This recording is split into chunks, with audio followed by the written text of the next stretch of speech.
parti ce matin pour la suite de son tour du monde. Le skipper était en escale depuis plusieurs semaines au marin avec son catamaran endommagé durant la traversée très mouvementée de l'Atlantique. Mais rien ne décourage le marin dont le défi en solitaire ne fait que commencer. Delphine Bess et Eddie Belrose. Sur ce ponton du marin flotte ce matin un parfum d'aventure. Aventure extrême s'il en est pour ce navigateur parti des Sables d'Olonne en octobre dernier. Son défi, être le premier marin qui réalisera le tour du monde à bord d'un voilier de moins de 6,50 mètres. Yvan Bourgnon a fait fabriquer ce prototype, un kata de sport ultra léger sans habitacle. Lâché par son coéquipier trop éprouvé par les conditions de navigation, il est désormais seul.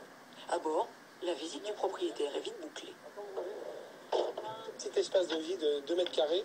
Ma cuisine aménagée de chez Ikea, vous voyez, pour faire la vaisselle. Ici, on a le réchaud et puis le camping-gaz. Des petites réserves ici de stocker. Là, c'est le 4 étoiles. Le lit super confort, comme vous pouvez tout voir.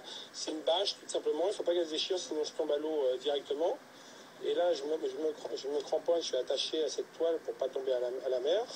Ce bateau est très léger et puis le pneumatique est très volage. Donc quand je dors, je suis obligé de dormir avec les écoutes à la main. Et j'arrive vraiment jamais à dormir en plus de 10 minutes, un quart d'heure. Yvan Bourgnon a 50 000 km à parcourir dans ces conditions. En escale, le sportif se refait une santé et retrouve parfois sa compagne. En mer, le voilier d'assistance est très loin, car toujours beaucoup moins rapide. Le marin est seul avec les éléments. Il y a des moments très durs, évidemment, mais c'est vraiment un accomplissement pour moi, c'est vraiment l'accomplissement d'une vie. Franchement, quand je suis à la barre, en pleine nuit, dans les étoiles, avec un alizé et tout, c'est un kiff pas possible. Alors c'est vrai que c'est toujours à la limite du chavirage, c'est toujours à la limite de l'instabilité. Mais voilà, moi je suis né là-dessus quasiment, c'est mon dada, et voilà, maintenant je me sens à l'aise. Dernier baiser avant plusieurs mois de séparation.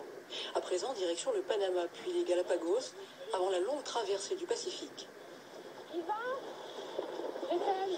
Le Pacifique et 4 semaines avant d'apercevoir les marquises.